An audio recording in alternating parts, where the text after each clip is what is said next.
வெண்டைக்காய் மசாலா செய்யறதுக்கு நான் வந்து வெண்டைக்காய் வந்து இப்படி இந்த மாதிரி கட் பண்ணி வச்சுக்கிறேன். இது கிராஸாக கட் பண்ணிங்கன்னா இந்த மாதிரி வந்துடும். இந்த மாதிரி வந்து ஒரு 1/2 கிலோ வெண்டைக்காய் எடுத்து நான் கட் பண்ணி வச்சுருக்கிறேன். இந்த மாதிரி கிராஸாக கட் பண்ணிங்கன்னா இந்த மாதிரி வரும், பார்க்கறதுக்கு நல்லாயிருக்கும். இப்போ இது வந்து எண்ணெய் காய வச்சு நான் ஃபஸ்ட்டு ஏற்கனவே ஒரு பேட்ச்சு பொரித்து எடுத்துகிட்டு எண்ணெயில், அதுக்கப்புறம் தான் நமக்கு தெரிஞ்சது சரி ஒரு வீடியோ எடுத்துக்கலாம் அப்படின்ட்டு. இப்போ இந்த எண்ணெய் வந்து நல்லா காஞ்சிருக்கும். இதில் வந்து இந்த வெண்டைக்காயை போட்டு பொரிக்கணும். எவ்வளோ பிடிக்குதோ அந்த அளவுக்கு போடுங்க. இது வந்து வதங்கிடுச்சுன்னா சின்னதாக ஆயிடும். இது வந்து நல்லா பொரித்து இதே மாதிரி நம்ம வந்து பொரித்து எடுத்துக்குவோம். எண்ணெயில் பொரித்து எடுத்துக்கோங்க.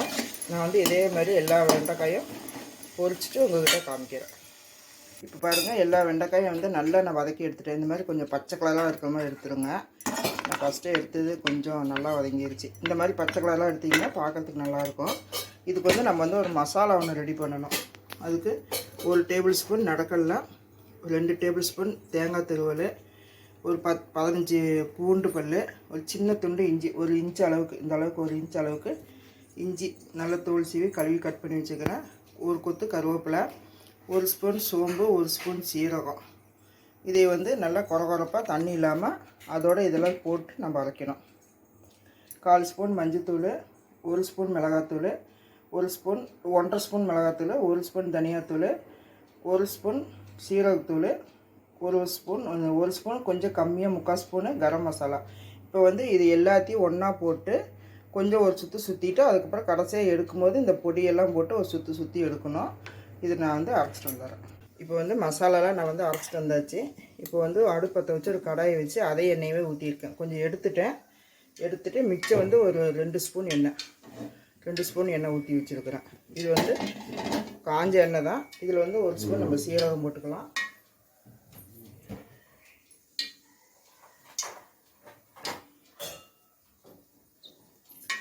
கொஞ்சமாக சீரகம் நம்ம ஏற்கனவே போட்டு அரைச்சிருக்கிறோம்,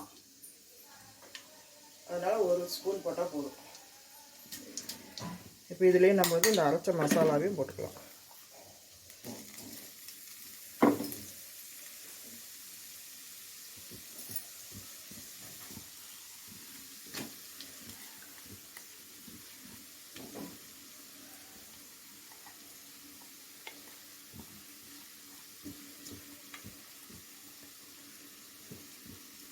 போட்டு நல்லா வதக்கி விட்டுருங்க.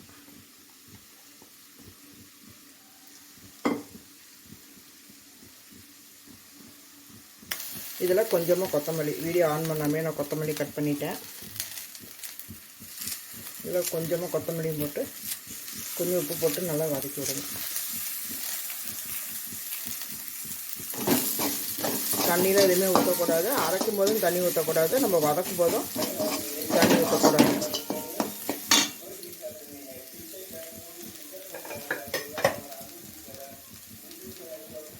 இதுக்கு இந்த வெண்டைக்காய்க்கு மசாலாவுக்கும் தேவையான அளவு உப்பு போட்டுக்கோங்க.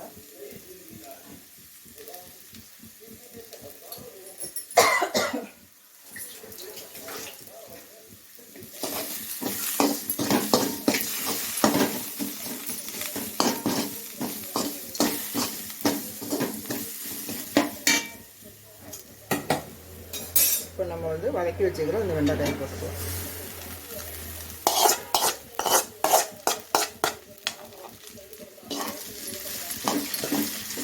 ரொம்ப ஈஸி தாங்க. வெண்டைக்காய் வதக்கிற நேரத்துலேயே நம்ம வந்து இந்த மசாலாவை நல்லா அரைச்சி வச்சுக்கலாம். அரைச்சி வச்சுட்டு வெண்டைக்காய் வதக்கி எடுத்துகிட்டு அதே எண்ணெயிலேயே கொஞ்சம் சீரகம் மட்டும் போட்டு அரைச்ச மசாலாவையும் போட்டு நல்லா பரட்டி எடுக்க வேண்டியதுதான். இதுக்கு வந்து வெங்காயம், தக்காளி இதெல்லாம் எதுவுமே தேவையில்லை.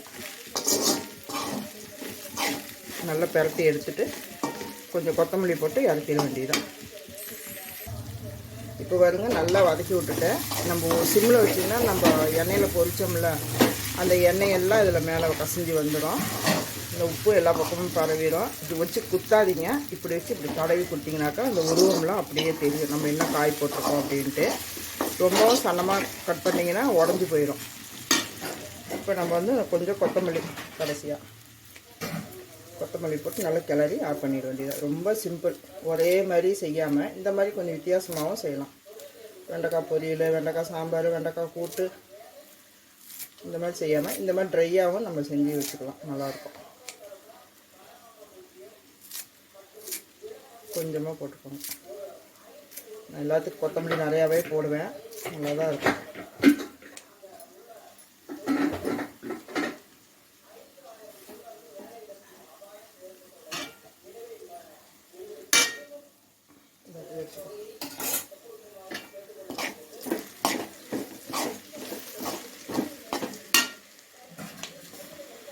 போட்டு நல்லா பரட்டி விட்டுட்டு ஆஃப் பண்ணிடுங்க.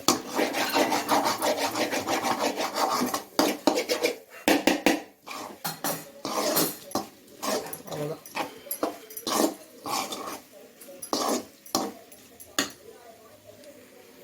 அவ்வளோதான் ஃப்ரெண்ட்ஸ், அருமையான ஒரு வெண்டைக்காய் மசாலா ரெடி பண்ணிட்டோம். இது வந்து ரொம்ப நல்லா வித்தியாசமாக இருக்கும். நம்ம எப்போவுமே ஒரே மாதிரி செய்யாமல் இந்த மாதிரி கொஞ்சம் மாற்றி வச்சு இந்த மாதிரி கூட செய்யலாம். நம்ம சாப்பாட்டில் பிணைஞ்சி சாப்பிட்லாம், சப்பாத்திக்கு தோசைக்கெல்லாம் ரொம்ப நல்லாயிருக்கும். தோசைக்குள்ளே உள்ளே நம்ம ஸ்டப்பிங் பண்ணி கூட இது வந்து அப்படியே செஞ்சு சாப்பிட்லாம், ரோல் பண்ணி சப்பாத்திக்கும் வச்சுக்கலாம். ரொம்ப அருமையான ஒரு வெண்டைக்காய் மசாலா. நீங்களே இதேமாதிரி செஞ்சு பாருங்கள் ஃப்ரெண்ட்ஸ். இந்த வீடியோ பிடிச்சிருந்துச்சுன்னா லைக் பண்ணுங்கள், ஷேர் பண்ணுங்கள், கமெண்ட் பண்ணுங்கள். எனக்கும் சப்ஸ்கிரைப் பண்ணிவிட்டு சப்போர்ட் பண்ணுங்கள் ஃப்ரெண்ட்ஸ். அப்படியே பக்கத்தில் இருக்கிற பெல் பட்டனையும் கிளிக் பண்ணுங்கள். மீண்டும் அடுத்த வீடியோவில் சந்திப்போம். நன்றி, வணக்கம்.